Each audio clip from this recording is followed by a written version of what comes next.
भक्तामरप्रणतमौली मणिप्रभाणामुद्योतकं दलितपापतमो वितानं सम्यक् प्रणम्य जिनपादयुगं युगादा वालम्बनं भवजले पततां जनानां यः संस्तुतः सकलवाङ्मयतत्त्वबोधादुद्भूतबुद्धिपटुभिः सुरलोकनाथैः स्तोत्रैर्जगत्तिरयच्चित्तहरैरुदारैः स्तोष्ये किलाहमपि तं प्रथमं जिनेन्द्रं बुद्ध्या विनापि विबुधार्चितपादपीठस्तोतुं समुद्यत्मतिर्विगतत्रपोऽहं बालं विहाय जलसंस्थितमिन्दुबिम्ब मन्यक् इच्छति जनः सहसा ग्रहीतुम्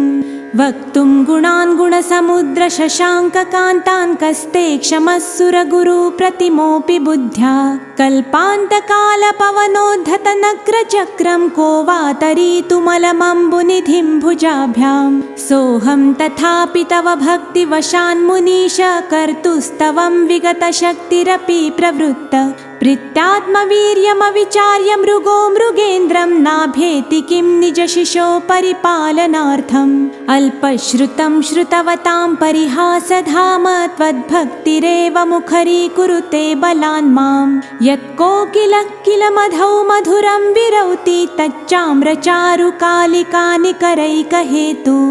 त्वत्संस्तवेन भवसन्तति सन्निबद्धं पापं क्षणात् क्षयमुपैति शरीरभाजाम् आक्रान्तलोकमलिनीलमशेषमाशु सूर्यांशु भिन्नमिव शार्वरमन्धकारं मत्वेति नाथ तव संस्तवनं मयेदमारभ्यते तनुधियापि तव प्रभावात् चेतो हरिष्यति सतां नलिनीदलेषु मुक्ता फलद्युतिमुपैति ननूदबिन्दुः आस्तां तवस्तवनमस्तसमस्तदोषं त्वत्सङ्कथापि जगतां दुरितानि हन्ति दूरे सहस्रकिरणः कुरुते प्रभैव पद्माकरेषु जलजानि विकासभाञ्जी नात्यद्भुतं भुवनभूषणभूतनाथ भूतैर्गुणैर्भुवि भवन्तमभीष्टुवन्तः तुल्या भवन्ति भवतो ननु तेन किं वा भूत्याश्रितं य इह नात्मसमं करोति दृष्ट्वा भवन्तमनिमेषविलोकनीयं नान्यत्र तोषमुपयाति जनस्य चक्षुः पीत्वा पयश्शशिखरद्युतिदुग्धसिन्धो क्षारं जलं जलनिधेरसितुं क इच्छेत् यैशान्तरागरुचिभिः परमाणुभिस्त्वं निर्मापितस्त्रिभुवनैकललामभूत तावन्त एव खलु ते प्यणव पृथिव्यां यत्ते समानमपरं न हि रूपमस्ति वक्त्रं क्वते सुरनरो रगनेत्रहारी निःशेषनिर्जितजगत्तिरतयोपमानं बिम्बं कलङ्कमलिनं क्व निशाकरस्य यद्वासरे भवति पाण्डुपलाशकल्पं सम्पूर्णमण्डलशशाङ्ककलाकलाप शुभ्रा गुणास्त्रिभुवनं तव लङ्घयन्ति ये संश्रितास्त्रिजगदीश्वरनाथमेकं कस्तान् निवारयति सञ्चरतो यथेष्टं चित्रं किमत्र यदि ते त्रिदशाङ्गनाभिनीतं मनागपि मनो न विकारमार्गं कल्पान्तकालमरुताचलिताचलेन किं मन्दराद्रिशिखरं चलितं कदाचित् निर्धूमवर्तिपवर्जिततैलपूरक कृत्स्नं जगत्तरयमिदं प्रकटीकरोषि गम्यो न जातु मरुतां चलिताचलानां दीपोपरस्त्वमसि नाथ जगत्प्रकाशः नास्तं कदाचिदुपयासि न राहुगम्य स्पष्टीकरोषि सहसा युगपज्जगन्ति नाम्भोधरोदरनिरुद्धमहाप्रभाव सूर्यातिशायि महिमासि मुनीन्द्रलोके नित्योदयं दलितमोहमहान्धकारं गम्यं न राहुवदनस्य न वारिदानां विभ्राजते तव मुखाब्जमनल्पकान्ति विद्योतयज्जगदपूर्वशशाङ्कबिम्बम् किं शर्वरीषु शशिनानि विवस्वता वा युष्मन्मुखेन्दुदलितेषु तमस्सु नाथ निष्पन्नशालिवनशालिनि जीवलोके कार्यं कियजलधरैर्जलभारनम्रैः ज्ञानं यथा त्वयि विभाति कृतावकाशं नैवं तथा हरिहरादिषु नायकेषु तेजस्फुरन्मणिषु याति यथा महत्त्वं नैवं तु काचशकले किरणाकुलेऽपि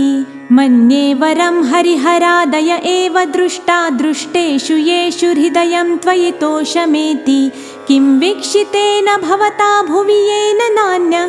कश्चिन्मनोहरति नाथ भवान्तरेऽपि स्त्रीणां शतानि शतशो जनयन्ति पुत्रान् नान्या सुतं त्वदुपमं जननी प्रसूता सर्वादिशो दधति भानि सहस्ररश्मिं प्राच्येव दिग्जनयति स्फुरदंशुजालं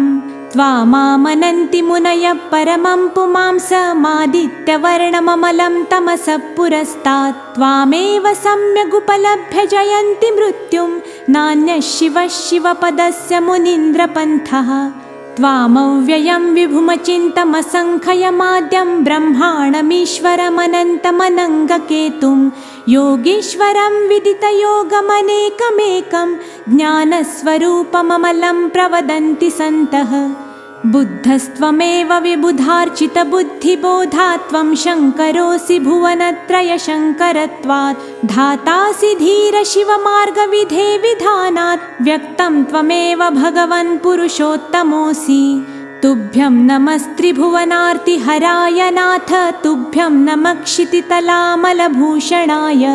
तुभ्यं नमस्त्रिजगतः परमेश्वराय तुभ्यं नमो जिनभवोदधिशोषणाय को विस्मयोऽत्र यदि नाम गुणैरशेषैः त्वं संश्रितो निरवकाशतया मुनीश दोषैरुपात्तविविधाश्रयजातगर्वैः स्वप्नान्तरेऽपि न कदाचिदपीक्षितोऽसि उच्चौरशोकतरुसंश्रितमुन्मयूख मा भाति रूपममलं भवतो नितान्तं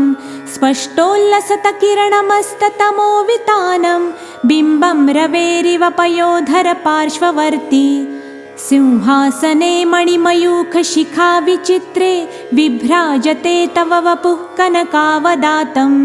बिम्बं वियद्विलसदंशुलतावितानं तुङ्गोदयाद्रिशिरसि वसहस्ररश्मेः कुन्दावदातचलचामरचारुशोभं विभ्राजते तव वपुः कलधौतकान्तम् उद्यच्छशाङ्कशुचिनिर्झरवारिधार मुच्चौस्तटं सुरगिरेरिव शातकौम्भम् छत्रत्रयं तव विभाति शशाङ्ककान्तमुच्चौ स्थितं स्थगितभानुकरप्रतापं मुक्ताफलप्रकरजालविवृद्धशोभं प्रख्यापयत्रिजगतः परमेश्वरत्वं गम्भीरताररवपुरितद्दिग्विभागस्त्रैलोक्यलोकशुभसङ्गमभूतिदक्षः सद्धर्मराज जय घोषण घोषकः शङ्खे दुन्दुभिध्वनति ते यशसप्रवादी मन्दारसुन्दरनमेरुसुपारिजात सन्तानकादिकुसुमोत्करवृष्टिरुद्धा गन्धोदबिन्दुशुभमन्दमरुत्प्रपाता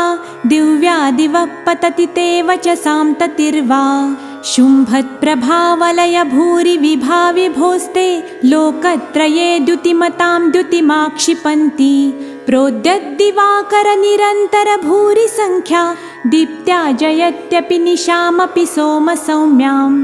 स्वर्गापवर्गगममार्गविमार्गनेष्ट सद्धर्मतत्त्वकथनैकपटुस्त्रिलोक्यः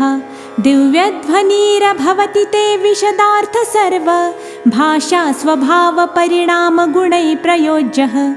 उन्निद्रहेम नवपङ्कजपुञ्जकान्ति पर्युल्लसन्नखमयुखशिखाभिरामौ पादौ पदानि तव यत्र जिनेन्द्रदत्तः पद्मानि तत्र विबुधा परिकल्पयन्ति इत्थं यथा तव विभूतिरभुज्जिनेन्द्र धर्मोपदेशनविधौ न तथा परस्य यादृक्प्रभादिन कृतः प्रहतान्धकारा तादृक्कुतो ग्रहगणस्य विकासिनोऽपि श्चोतनमदाविलविलोलकपोलमूल मत्तभ्रमद्भ्रमरनादविवृद्धकोपम् ऐरावताभमिभमुद्धतमापतन्तं दृष्ट्वा भयं भवति नो भवदाश्रितानां भिन्नेभकुम्भगलदुज्ज्वलशोणिताक्त मुक्ताफलप्रकरभूषितभूमिभागः बद्धक्रमक्रमगतं हरिणाधिपोऽपि नाक्रामति क्रमयुगाचलसंश्रितं ते कल्पान्तकालपवनोद्धतवह्निकल्पं दावानलं ज्वलितमुज्ज्वलमुत्स्फुलिङ्गं विश्वं जिघत्सुमिव सम्मुखमापतं तं त्वन्नामकीर्तनजलं शमयत्यशेषं रक्ते क्षणं समदकोकिलकण्ठनीलं क्रोधोद्धतं फणिनमुत्फणमापतन्तम् आक्रामति क्रमयुगेन निरस्तशङ्कर त्वन्नामनागदमनीहृदि यस्य पुंस वल्गत्तुरङ्गगजगर्जितभीमनाद माजौ बलं बलवतामपि भूपतीनाम् उद्यद्दिवाकरमयूखशिखापविद्धं त्वत्कीर्तनात्तम इवाशुभिदामुपैति कुन्ताग्रभिन्नगजशोणितवारिवाह वेगावतारतरणातुरयोधभीमे युद्धे जयं विजितदुर्जय जेयपक्षार् त्वत्पादपङ्कजवनाश्रयिणो लभन्ते अम्भोनिधौ क्षुभितभीषणनक्रचक्र पाठीनपिठभयद्दोल्वणवाडवाग्नौ रङ्गत्तरङ्गशिखरस्थितयानपात्रा स्त्रासं विहाय भवतः स्मरणाद्व्रजन्ति उद्भूतभीषणजलोदरभारभुग्नः शोचां दशामुपगताश्च्युतजीविताशः त्वत्पादपङ्कजरजो मृतदिग्धदेहा मर्त्या भवन्ति मकरध्वजतुल्यरूपः आपादकण्ठमुरुशृङ्खलवेष्टिताङ्गा गाढं बृहन्निगडकोटिनिघृष्टजङ्घः त्वन्नाममन्त्रमनिशं मनुजा स्मरन्तः सद्यः स्वयं विगतबन्धभया भवन्ति मत्तद्विपेन्द्रमृगराजदवानलाहि सङ्ग्रामवारिधिमहोदरबन्धनोत्थं तस्याशुनाशमुपयाति भयं भियेव यस्तावकंस्तवमिमं मतिमानधीते स्तोत्रस्त्रजं तव जिनेन्द्रगुणैः निबद्धां भक्त्या मया विविधवर्णविचित्रपुष्पां धत्ते जनो य इह कण्ठगतामजस्रं तं मानतुङ्गमवशासमुपैति लक्ष्मीः।